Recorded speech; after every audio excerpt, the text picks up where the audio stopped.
Ladies and gentlemen, welcome to the Symrise Full Year 2025 Results Conference Call. I am Healy, the Chorus Call operator.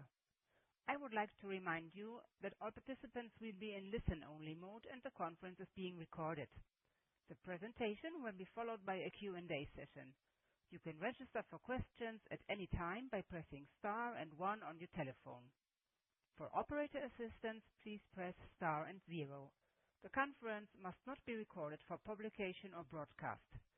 At this time, it's my pleasure to hand over to René Weinberg, Head of Investor Relations. Please go ahead. Good afternoon, ladies and gentlemen. Welcome to our full year 2025 results call. Thank you for joining us today. All related documents, including the press release and presentation, are available in the financial results section on our IR website. With me today are our CEO, Jean-Yves Parisot, and our CFO, Olaf Klinger. After reviewing our financial performance, a strategy update, and the outlook for 2026, we will open the line for questions. With this, I hand over the call to Jean-Yves. Thank you, René, and thank all of you for joining us. Today, we'll review the full year 2025 results and provide an update on our One Symrise strategy and our One Sim transformation journey, and conclude with the full year 2026 outlook. 2025 was a defining year for Symrise. At our Capital Market Day in November 2024, we introduced a One Symrise strategy. Over the past year, we have translated that strategy into concrete actions. And our ambition remains very clear: to deliver sustainable, above-market growth while structurally improving profitability. 2025 was marked by soft demand in certain end markets and continued regional volatility. Against this backdrop, we focused on what we control: execution, efficiency, cash discipline, and strategic transformation. And we delivered. First, our core flavor and fragrance businesses once again demonstrated our resilience as well as the strength of our portfolio and customer relationships. In food and beverages, we continue to outperform in non-alcoholic beverages, particularly in Europe, and further expanding our leadership in naturals and savory. Our food and beverages business remain an industry benchmark for growth and profitability. At the same time, we strengthened our growth platform. We completed multi-year capacity expansions in Granada and Vizag, enhanced our chemical footprint in Asia, and opened our new fragrance development and production site in Grasse, deepening our access to high-growth customers in the Middle East and Africa. Innovation remains a key differentiator for us, with captive launches and new technologies enabling our customers to win in their respective markets. Second, 2025 also marked a step change in our operational performance. Efficiency initiatives delivered 50 million euro in incremental profit, well above our 40 million euro target, building on the 50 million euro already achieved in 2024. These are structural improvements, not one-time gains. We established global procurement and operations organizations to drive scale benefits and asset optimization, while preserving customer centricity and the entrepreneurial focus that differentiates our specialized businesses. We are also systematically strengthening connectivity across our segments and our divisions. And third, all of this is embedded in our One Sim transformation, a holistic transformation program designed to structurally enhance our competitiveness. A comprehensive review of our chemical production footprint identified clear opportunities to strengthen performance. The divestment of the terpene business and ongoing operational improvements are direct outcomes. The carve-out was executed with speed and precision, underscoring our execution capability.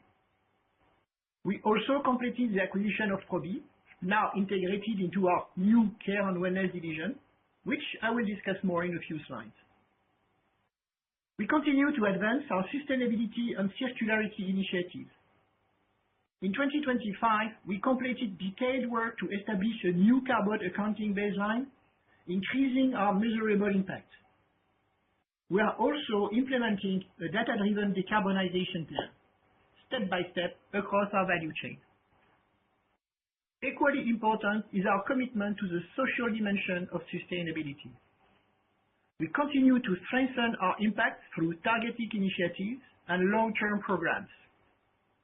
Across our organization, we have introduced a wide range of measures to support the health, safety, well-being, and professional development of our people. In parallel, we foster global engagement for environmental protection, education, and equity through our Sustainability Ambassadors Network. In summary, 2025 was demanding but highly productive. Despite challenging demand globally and pockets of softness across our markets, we delivered market-leading organic growth driven by strong performance in our core businesses. Operational improvements translated into the highest profitability in 10 years and a record adjusted business free cash flow, strengthening financial flexibility. This performance enabled us to once again increase our dividends, extending a 16-year track record of annual dividend growth. In addition, we launched our inaugural share buyback program with a 400 million euro authorization in January 2026, reflecting our belief that investing in Symrise itself currently represents the most attractive use of capital and offers compelling long-term value for our shareholders. We enter 2026 stronger, more focused, and structurally more competitive, well-positioned to accelerate performance going forward. Before we turn to segment performance, I want to note that going forward and aligned with our ongoing commitment to transparent financial reporting, we'll be reporting adjusted, supplemental non-IFRS performance measures.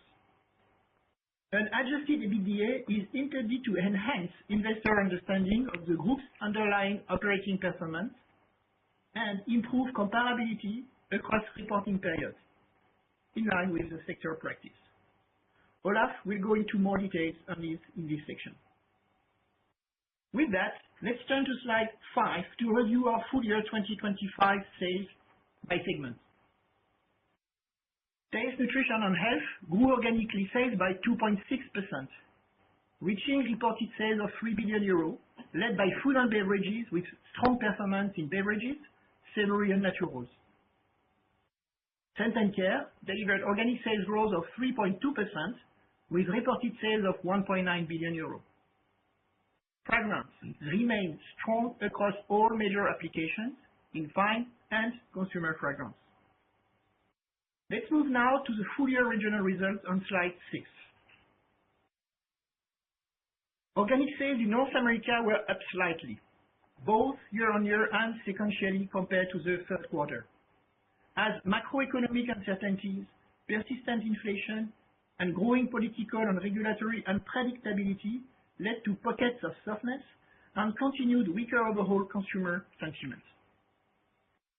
Europe, Africa, and the Middle East performed well, despite global demand softness, with organic sales growth of 2.8%. Asia Pacific grew organically by 3.2% due to softer consumer demand, and Latin America delivered 6.6% organic growth with strong, broad-based performance. I will now turn the call over to Olaf to share more details on our financials. Thank you, Olaf. Yeah, thank you, Jean-Yves, and also warm welcome to everybody tuning in today. I start with our group Q4 sales performance on slide 8. In the fourth quarter, organic sales growth was 3.6%, led by volume in a flat pricing environment. FX remained a headwind, reducing sales by 61 million euros or 5.2%. Taste, Nutrition, Health achieved 2.5% organic sales growth, driven by a 1.6% volume increase and positive pricing of 0.8%. Food and beverage continued to deliver strong results, with market-leading mid-single-digit growth driven by beverages, naturals, and savory. Pet foods was flat year-on-year, with palatability growing at low single digits in line with the market, while nutrition delivered mid-single digit volume growth, helped somewhat by strategic pricing actions implemented in early 2025.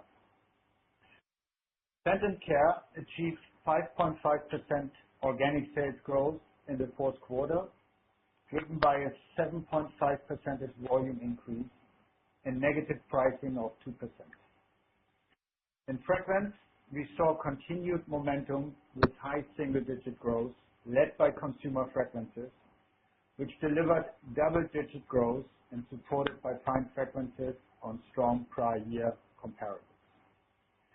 Cosmetic ingredients delivered low single-digit growth amid tough year-on-year comparables. UV filters continued to normalize following a very strong prior year, while microprotection saw strong momentum. Aroma molecules achieved mid-single-digit growth on weak comparables, driven by strong demand for fragrance ingredients. Please turn to slide 9. For full year 2025, we delivered above-market organic growth and meaningful margin expansion despite a lower volume operating environment as we focus on controlling the controllables. Organic sales grew 2.8%, driven primarily by 2.2% volume growth and pricing contributing of 0.6%.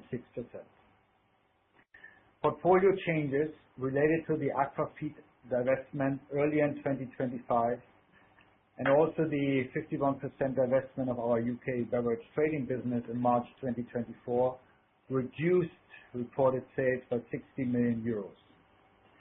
FX was a significant headwind, negatively impacting sales by 194 million euros, largely due to the depreciation of multiple currencies, most prominent the US dollar. As Jean-Yves mentioned,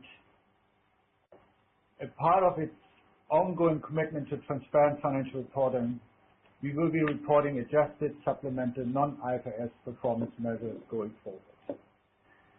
It will be an adjusted metric to align reporting more closely with peers in market standards and enhance transparency, comparability, and clarity around underlying operating performance. Our adjustment framework is clearly defined and focused strictly on non-operational and non-recurring items, primarily portfolio changes, restructuring, and optimization initiatives, and other exceptional events. For full year 2025, adjustments included: first, the previously announced non-cash impairments of 150 million euro related to Swedencare and 148 million euro related to the revaluation and reclassification of the Terpenes business, with the latter being EBITDA neutral. Second, 11 million euro tied to portfolio optimization, of which around 1 million euro is EBITDA neutral. Third, 6 million euro associated with this One Sim transformation program. And fourth, 3 million euro costs related to the antitrust investigation. These are the one-time. Adjusted EBITDA margin expanded by 120 basis points, driven by accelerated execution of the One Sim transformation. We realized 50 million euros in cost savings and efficiency gains, outperforming our own target of 40 million euro, which is a clear demonstration of operational focus and execution rigor. Please turn to slide 10 for a review of our Taste, Nutrition and Health segment performance. For the full year, we delivered solid organic growth of 2.6%, driven by a 1.8% volume increase, with pricing contributing 0.8%. Taking into account portfolio and exchange rate effects of 142 million euro or -4.6%, sales were 3,028 million euro in reported currency. Food and beverage delivered industry-leading mid-single-digit organic sales growth, and this despite strong comparables with high single-digit organic growth in both EMEA and North America.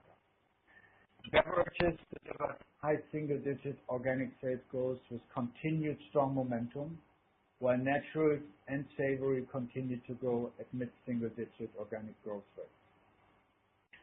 Pet food growth was in line with the market and flat year-on-year, reflecting disciplined strategic pricing actions implemented at the beginning of 2025 to enhance competitiveness in our pet nutrition business.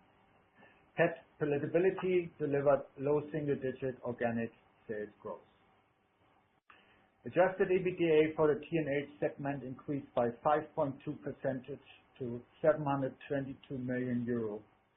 The adjusted EBITDA margin increased 160 basis points to a market-leading 23.8%, primarily driven by profitable sales growth, portfolio mix effects, and efficiency gains related to our One SIM transformation. Please turn to slide 11 for the performance of our Scent & Care segment. Organic sales growth was 3.2% for the full year, driven by a 3% volume increase and pricing of 0.2%. FX continued to be a headwind of 3.5%. Segment sales were 1,901 million euro in reported currency. Fragrance delivered high single-digit organic growth, reflecting continued strong momentum across the portfolio. Fine fragrance achieved high single-digit organic growth, supported by new wins, particularly in North America and Latin America. Consumer fragrances also delivered high single-digit organic growth, driven by a strong business pipeline. Cosmetic ingredients reported a low single-digit decline, reflecting tough prior year comparables in UV filters, while microprotection continued to grow.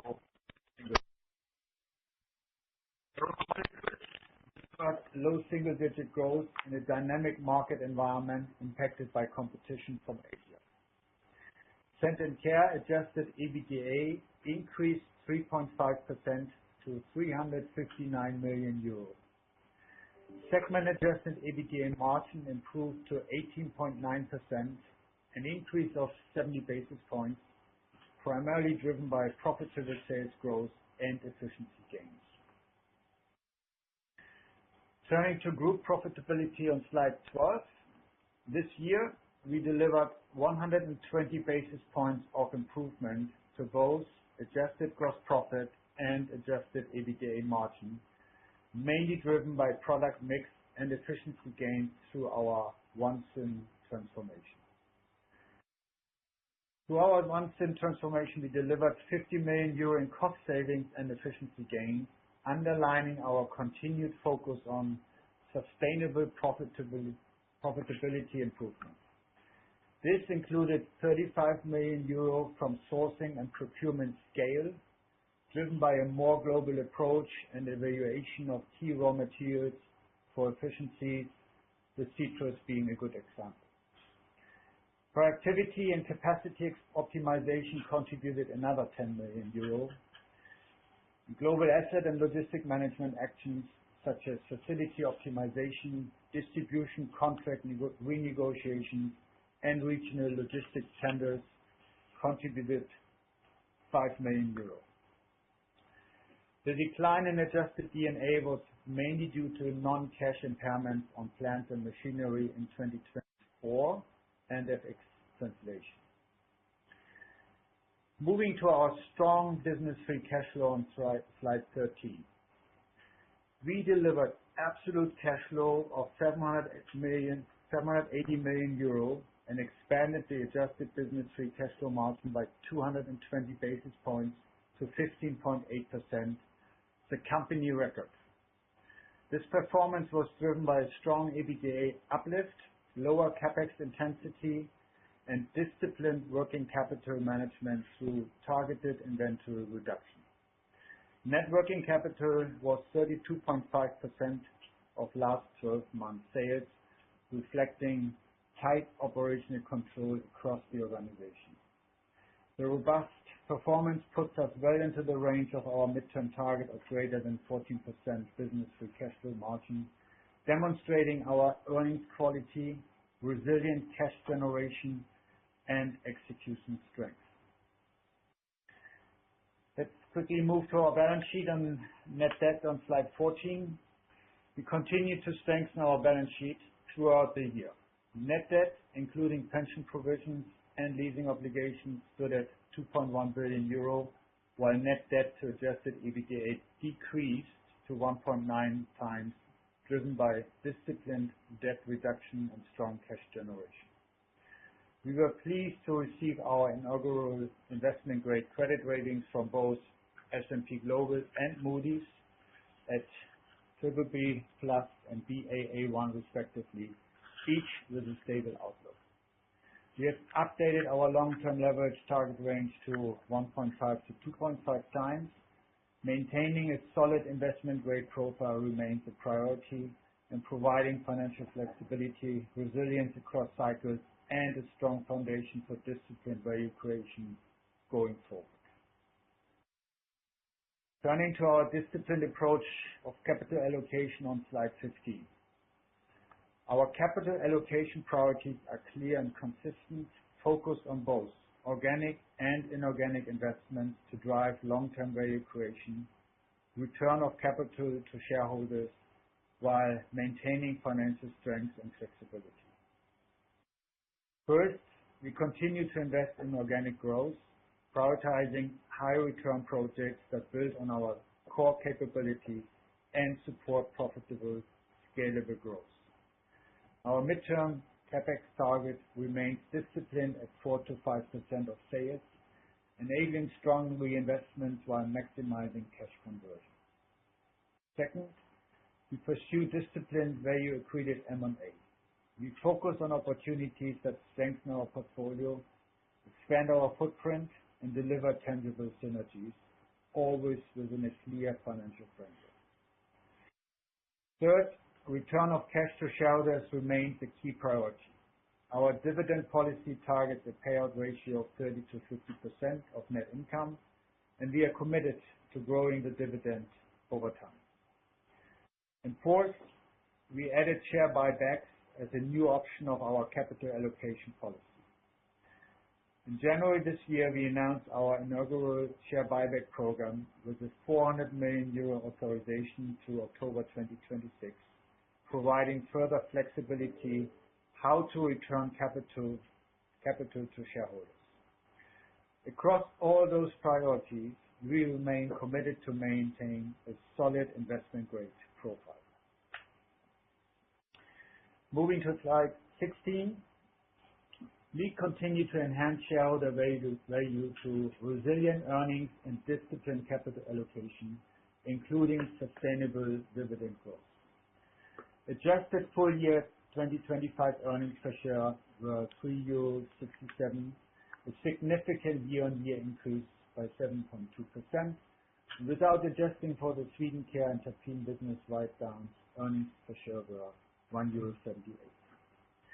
This year, we are proposing our 16th consecutive dividend increase to 1.25 euro per share, demonstrating our strong financial position and proven ability to reward shareholders across dynamic market environments.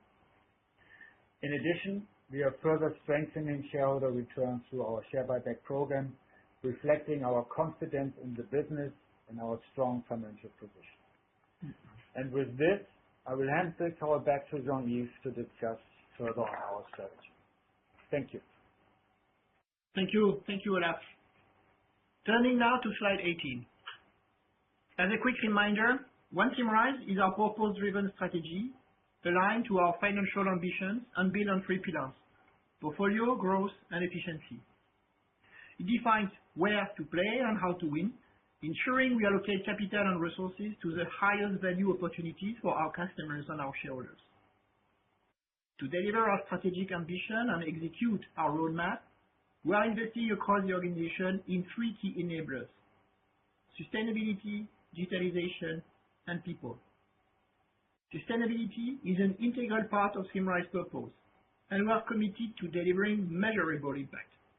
We are combining resilience along our relevant supply chains with science-based innovation and circularity to meet evolving customer expectations. Sustainability is essential for our competitiveness and our ability to sustain strong performance over time. At the same time, we are accelerating digitalization, including AI, to sharpen our competitive edge and drive value creation. And we are investing in our people because ultimately it is the committed and knowledgeable Symrisers who make our transformation possible. The One Sim transformation serves as the execution engine of our strategy. It is a multi-year program focused on improving the quality of sales and delivering sustainable above-market growth while enhancing profitability, increasing returns, and strengthening our long-term competitive position.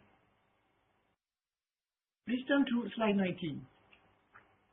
Today, the most visible proof of our transformation is a 100 million euro in cumulative cost savings and efficiency gains we deliver in 24 and 25, alongside a 280 basis point expansion in adjusted EBITDA margin. This very tangible progress reflects disciplined execution. We streamlined sourcing and procurement, improved capacity utilization across our network, and optimized facilities through global asset management. These actions structurally improved our cost base and strengthened operating leverage.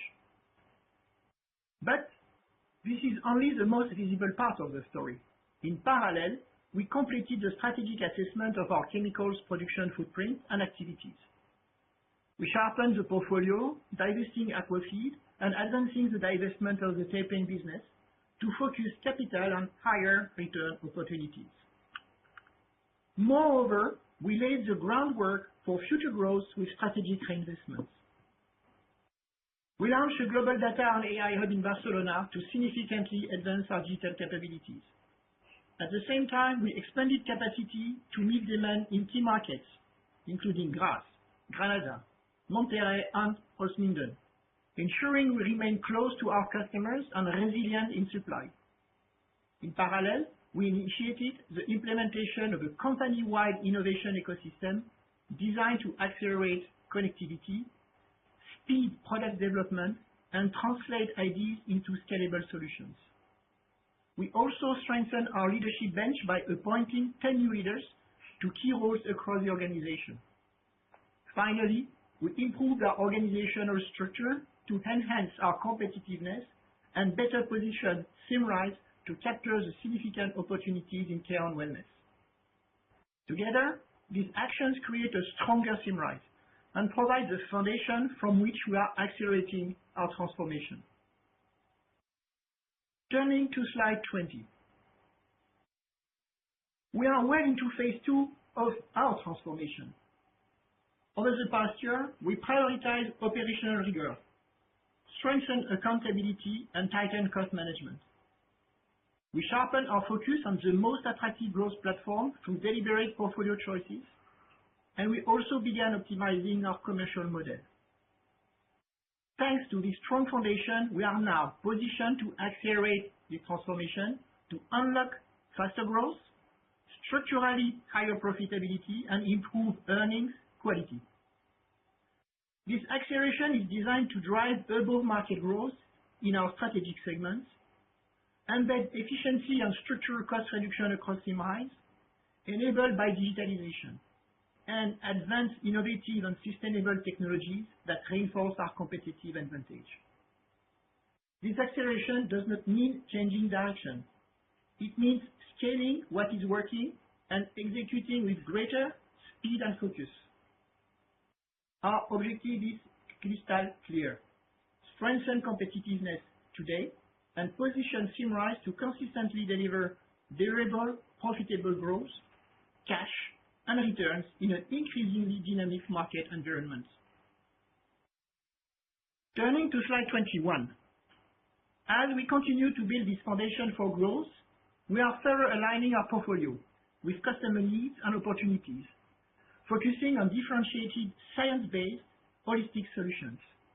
This reflects how our customers are innovating and how end markets are evolving. A key step in this journey is the evolution of the One Care project into our new Care and Wellness division. This is much more than a structural change. It is strategic. By bringing together cosmetic ingredients, health active solutions, and probiotics, we have created an integrated platform designed to meet customer demand for science-based, holistic self-care solutions at the convergence of beauty and health. Care and Wellness addresses a large and structurally growing market. While this will not be an immediate growth accelerator, it is a mid to long-term value driver in an attractive segment where innovation, credibility, and scale matter. We are innovating in this category with leverage through our scientific leadership, application expertise, and customer intimacy. As of January 1st, 2026, Care and Wellness is reported as a division within our Scent & Care segment, underlining its strategic relevance within the group. This platform establishes a differentiated position in a significant market which is growing more than 5% annually, and we expect Care and Wellness to exceed 500 million euros in sales in 2026. By leveraging Symrise unique capabilities across attractive segments, product formats, biotech and green chemistry, we are very well positioned to scale this platform and unlock long-term value. At the same time, we continue to actively shape our business. With some key initiatives, we are completing the divestment of the terpene business and further strengthening the portfolio through ongoing strategic reviews and the evaluation of selective, accretive M&A, ensuring continued focus, competitiveness, and disciplined capital allocation. Turning to slide 22. Looking ahead, our focus is clear: speed and differentiation. As we have discussed today, the foundation is in place. We have strengthened the cost base, improved earnings quality, and sharpened the portfolio. Now, we are pivoting from the efficiency to the effectiveness. We will provide more details of our plan in the coming quarters, but I can already share with you some details. First, driving commercial excellence by strengthening our go-to-market model. Second, scaling customer-driven and differentiated innovation by converting our R&D strengths and customer centricity into higher value growth. Third, extracting greater scale benefits by leveraging our global footprint, procurement capabilities, and asset base to continue expanding margin. And fourth, accelerating digitalization and utilizing AI to embed data-driven decision-making, productivity gain, and speed-to-market advantages across the organization. Let me emphasize that our strategy is not about choosing between profitability and growth. It is about delivering both consistently and sustainably. Our disciplined execution of the structural improvements we made over the past 2 years give us control and leverage. The strategic investment we made give us capacity to grow. We are now entering the next phase and accelerating from a position of strength. Our ambition is clear: to become a sharper, faster, more competitive Symrise to deliver superior long-term value. And let me conclude with our outlook on slide 24. For the full year 2026, we take a prudent approach to guidance and expect organic sales growth in a range of 2.0 to 4.0%, with an adjusted EBITDA margin of 21.5 to 22.5%, and an adjusted business free cash flow margin of above 14%. This full year 2026 outlook assumes Q1 organic growth to be down low single digits year-on-year, reflecting higher year-on-year comparables as pockets of end market demand remain soft, and the conflict in the Middle East adds another layer of uncertainty to the macro picture. From a year-on-year perspective, comparisons will be more challenging in the early part of the year before becoming more favorable as we move through the back half. Our 2026 guidance is not only underpinned by the acceleration of our transformation, but also supported by a very strong project vitality with key customers and a very solid pipeline of new solutions and a key resilience in our core end markets. We believe this will help offset near-term market pressures and position us for growth as demand normalizes. Looking beyond 2026, we remain very confident in our midterm targets and ability to outgrow our reference markets. We see sustained multi-year growth supported by structural tailwinds, including evolving regulation, increasing demand for clean label and natural solutions, ongoing reformulation, and continued expansion in emerging markets. With a focused, advantaged portfolio and strong innovation pipeline, we are well positioned to convert this tailwind into long-term profitable growth, supported by the acceleration of our transformation. Accordingly, we reaffirm our 2025 to 2028 targets. Annual organic sales growth of 5 to 7%, EBITDA margin of 21 to 23%, and a business free cash flow margin of more than 14%. With that, let's open the floor for questions. Thank you very much. We will now begin the question and answer session. Anyone who wishes to ask a question may press star and one on their telephone. You will hear a tone to confirm that you have entered the queue. If you wish to remove yourself from the question queue, you may press star and two. Questioners on the phone are requested to disable the loudspeaker mode while asking a question. In the interest of time, please limit yourself to 2 questions. Anyone who has a question may press star and one at this time. The first question comes from the line of Charles Eden from UBS. Please go ahead. Hi. Good afternoon. Thanks for taking my questions. I'll limit it to 2. Can I start on the 2026 organic sales growth lines, please? I guess both my questions are actually on this. Firstly, for the full year, what are you assuming is the contribution from volume and pricing in the 2 to 4% range, please? Then more specifically on the Q1 guidance for a low single-digit decline in organic sales. I've looked back through my model, and as far as I can see, Symrise has never seen an organic sales decline in a quarter, not during COVID, nor when you had the cyber attack in Q4 2020.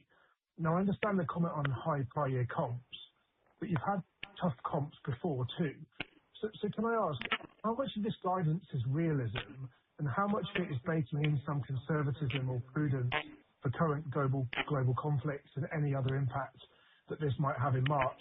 I guess maybe a different way of asking this question is, we're 2 months through Q1 already. Are you seeing organic sales growth down low single digits across January and February? Thank you. Okay. So thank you very much, Charles. Thank you for these 2 questions. And I will answer the 2 to 4% first. What would be the price volume impact on that? Just let me put that in a context. So we deliver very strong 2025, and we are very proud of the way we are really acting very strongly and very diligently when the market is really making everybody suffer. So I think we need a very good end year also, and it's something we need to be aware of. Now, concerning the coming year, our organic sales growth guidance reflects what I should say a realistic and balanced view of the environment. And it is designed to cover both downside and upside scenario we have in mind. So if the market rebounds, second part of the year should be lower hand of our guidance. If it rebounds more, it should be high hand of the guidance. So I am myself confident for delivering this 2 to 4% guidance, taking into account that it will be mainly driven by volumes. I cannot tell you what will be the price volume in advance, but it will be definitely mainly driven by volumes. Now, concerning the Q1 low single-digit information I just gave you, it is the first time. Is it due to tough comparables? Yes. Last year, we had a very high Q1, and it was the most impressive quarter of the last year, and the comparables for the end of the year will be less challenging for our growth. That's the first answer to your question. The second question concerning is it a realism or prudence? I think we have shown that we can act very strongly, but we want to stay prudent. We want to stay prudent. Why? Because not only this high comparable, but the macroeconomy is not something we can control. The last days events are also participating and so to our prudence. And we remain very confident, even if the Q1, slowdown forecast anticipation is there. And I should say, yes, it's a prudent anticipation. I am myself very confident for delivering 2 to 4% because, as I was mentioning also before, we have a very strong pipeline. We have a very strong pipeline, very good customer relationship, and we see that the market is ready to rebound. And when the market will rebound, we will really take a major piece of it by overperforming the market like we did the previous years. Understood. Thank you. So just to clarify, if we come in at a midpoint, a low single-digit decline in Q1, so -2, you'd need 4.7% organics for the rest of the year to hit the midpoint of the guidance. You'd need 6% organics for the rest of the year to hit the top end of guidance. You're confident in that, even if Q1 lands at -2. Is that correct?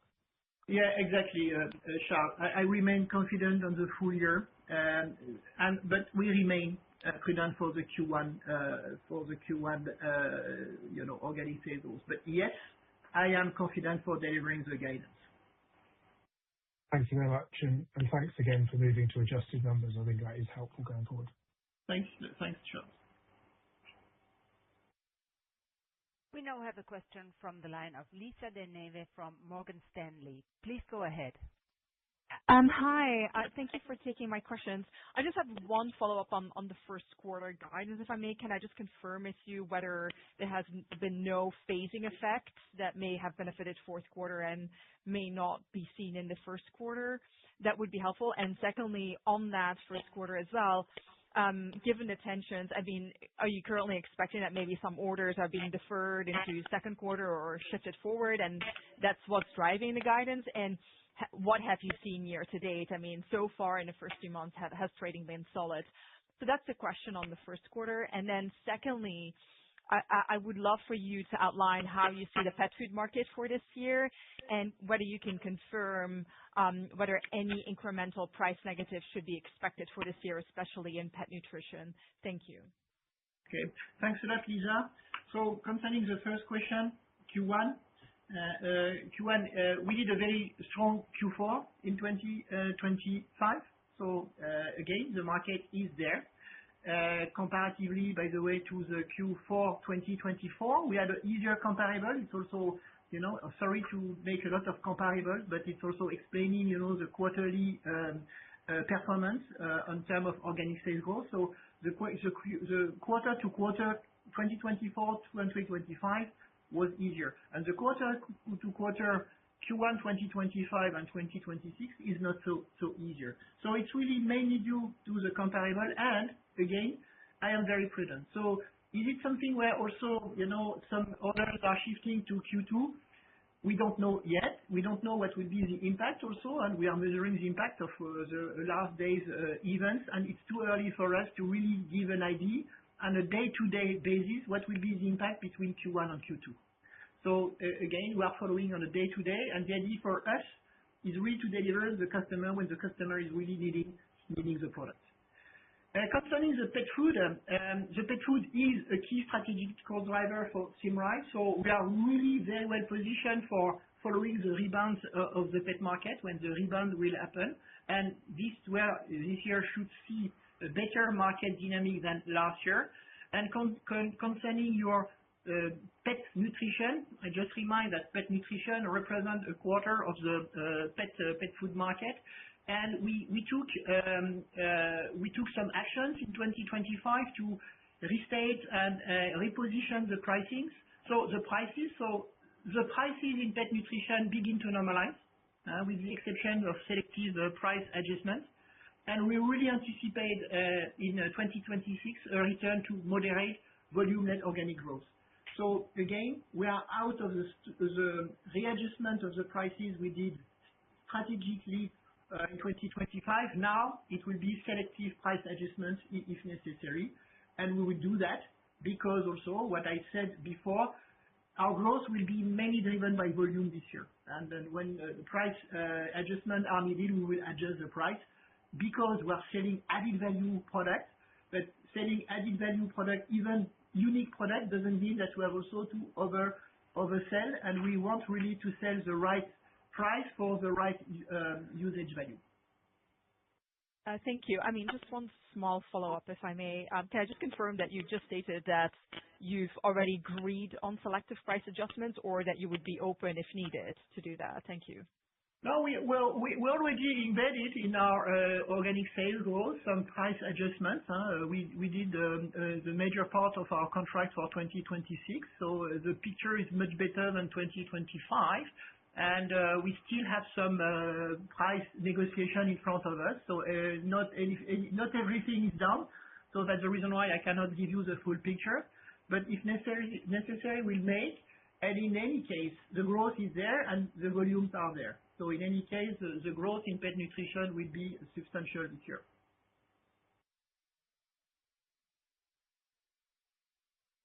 We now have a question from the line of Alex Swan from Barclays. Please go ahead. Yeah, hi. Afternoon, all. Thanks for taking the questions. The first one was actually, again, on the organic sales growth, and just in terms of, what's driving the acceleration beyond Q1. Is there any particular business line or end market that you would expect greatest step up? And maybe I could sort of just press on the question that's been asked a couple of times. Has the sales in January and February already been down low single digit, or is this low single digit outlook for Q1 really premised on March? That's the first one. And then secondly, just on profitability, the 21.5 to 22.5 guide. Could you give a bit of context on what you're assuming in terms of energy and input costs within that range? Obviously, I appreciate it's been quite volatile on that front over the last week. Thank you. Thank you very much, Alex. So I will take the first question. I will let the second to Olaf. Concerning organic sales growth, we are very confident for growing in 2026. We are very dynamic, very active. We stay very agile and entrepreneur, and we have a lot of good news in our pipeline. So in food and beverage, we find new type of contracts which we deliver in 2026, and we had a very nice mid-single digit growth in 2025, which will continue in 2026. Normally, right? Fragrance, we did an extraordinary also year last year in fine and consumer, and the dynamic is there. So we have also very nice new wins in the pipe. So if you had 2 billion food and beverage, 1 billion of fragrance, 3 billion are really representing a nice growth perspective for the year. Pet food is really rebounding. We see some movements on the market, and as I was explaining also in the past, we are also shifting with the market, moving some big brands for more regional or local brands, and we are really capitalizing on what we started to deliver and to build in the last months. So, and care and wellness, to make the full picture, is a new baby in the organization, and there are a lot of good news, a lot of customer traction, which are making me also confident for the growth. So, it's not one business-driven growth. It's really a growth across the 4 strategic markets of Symrise. Now, coming back to, before handing over to Olaf, coming back to your question about January, February, March, I will let you know, when we have the full picture of the quarter about the dynamic inside the month. But, what we see today make us feeling prudent about what we promised for the Q1. So I hand over to Olaf for the second question. Yeah, thank you, Alex, for the question on the energy side. As you already observed, there's a lot going on in this market. Having said that, Symrise is relatively less exposed to energy prices. as a percentage of sales, around 2.5% is energy cost related.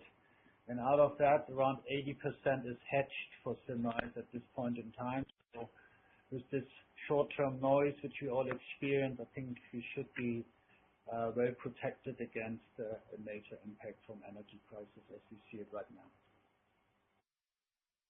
Thank you. You're welcome. The next question comes from the line of Edward Hockin from JP Morgan. Please go ahead. Hi. Thank you very much for taking my questions. I've got two, please. One is on aroma molecules. I was wondering, it looks as though Q4 was somewhat stronger, growing mid-single digit. Can you give any color on why this was besides the comparatives, and any details you can give on 2025 and also your outlook for 2026 on menthol, terpenes, and fragrance ingredients? And then my second question, please, is on cosmetic ingredients. Obviously, a softer year with the comparatives. How should we be thinking about the growth trajectory for this business in 2026? Should we be baking in some acceleration, some step up in the growth there? Thank you. Yeah. Thank you very much, Edward. So, again, aroma molecule. Aroma molecule did a strong Q4 this year also because, the comparables of 1 year before was not so high. So, aroma made a good delivery. Concerning what's happening within aroma molecule, we are still on the way to divest terpene. We are still building very strong position on menthol, and we have a lot of added value also with our menthol, specific raw material, innovation, customer relationship. So we are working on it, and we are continuing to develop specific captive and specific molecules, not only for us, the specific flavor SFI, specialty flavor ingredients, not only for us, but for competitors. So aroma molecule, by the way, we're also a new leadership, and we are refining the strategy. So we will come back, by the way, to you when there will be more to tell. Concerning cosmetic ingredients, I should say, had two big different type of products. The first one, sun protection, and that sun protection, we suffered a lot last year about comparables. We will not have the same situation today. So it means that in terms of volumes, the comparables will be much better. On some of our products, we have to adjust some prices in sun protection, but also we are on the way to this adjustment.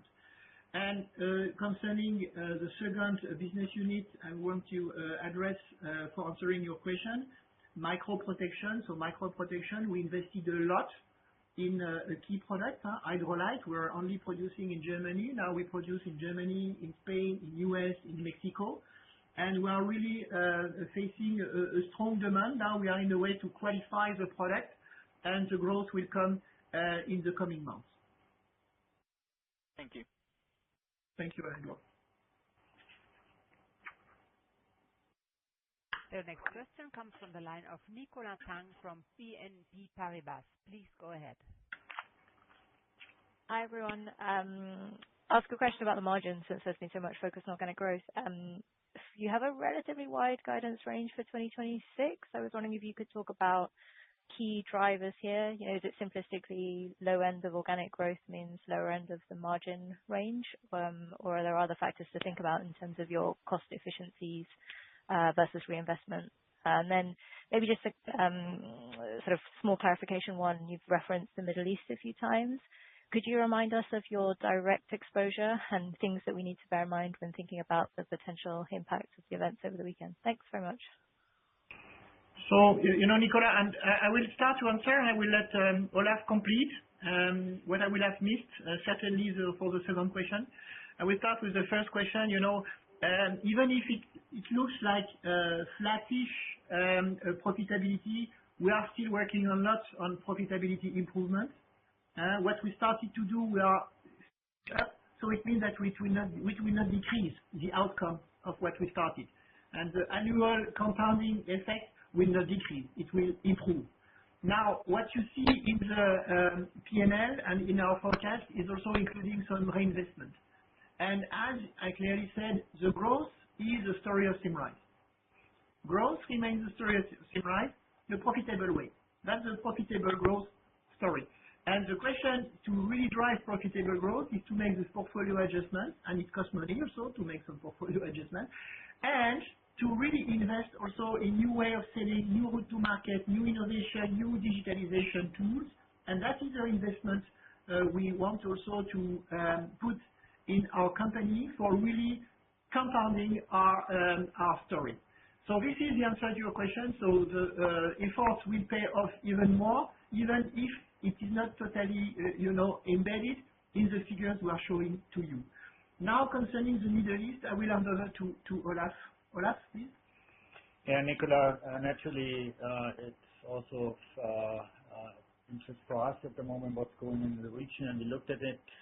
The core region for Symrise is around close to 3% of turnover, so it's not a massive environment which we have in front of us.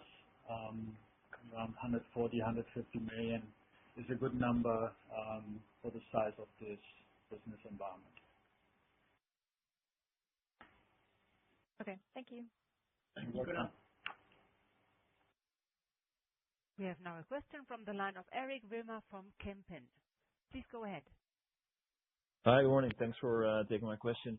I wanted to press a bit on aroma. Could you perhaps talk a bit about the price and volume dynamics within the aroma portfolio, perhaps by splitting it between the part that is and that isn't under Chinese pressure? And secondly, you mentioned 150 million related to Middle East. Is that number perhaps a bit higher when you factor in lower air traffic from other airports into the Middle East? Thank you. So as Olaf started to answer for Middle East, I will let him answer your second question. Concerning the question about the Chinese competition, we are well equipped for competing.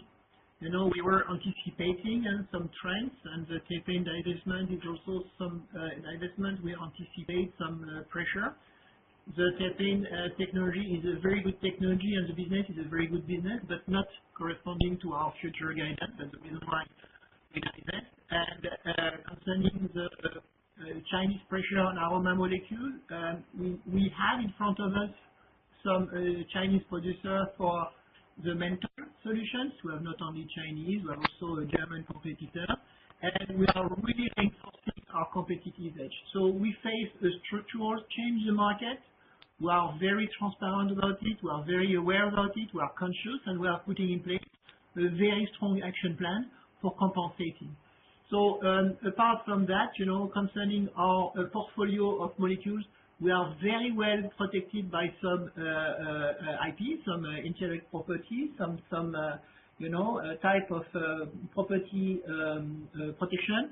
And if there are some fights on the cost of goods, so we will face also the competition. We are ready also for adjusting some prices when necessary, for guaranteeing some volume. This is also the way to go through this type of competition. I'm very confident that we really can make the best out of it.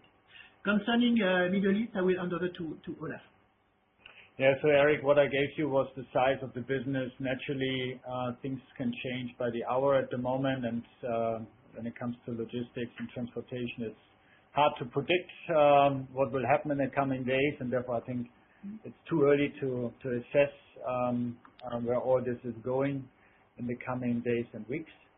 Therefore, I think at the moment the focus is really on our people, make sure that they are safe, and then we interact with customers as good as we can in these days. That's helpful. Thank you. Welcome. So I don't know if we have still some questions, but I think we are now at closing the session. And I thank you all for your questions. And in closing, just some words. We are in controlling the controllables. We are executing our strategy and accelerating the transformation. I think we are really working our talk. We are backed by a very clear strategy. Everybody, all our customers, all our people, and a lot of messages from the market are making me very comfortable that it is a very clear strategy. We are very disciplined in our execution, and we have a very strong investment-grade balance sheet. So altogether, we are very confident in our ability to deliver durable earnings growth, expanding returns, and sustain long-term value for our shareholders. Again, I thank you for your interest in Symrise. I thank you for your time, for your questions, and we look forward for speaking with all of you again in the future. Thanks again. Ladies and gentlemen, the conference is now over. Thank you for choosing Chorus Call, and thank you for participating in the conference. You may now disconnect your lines. Goodbye.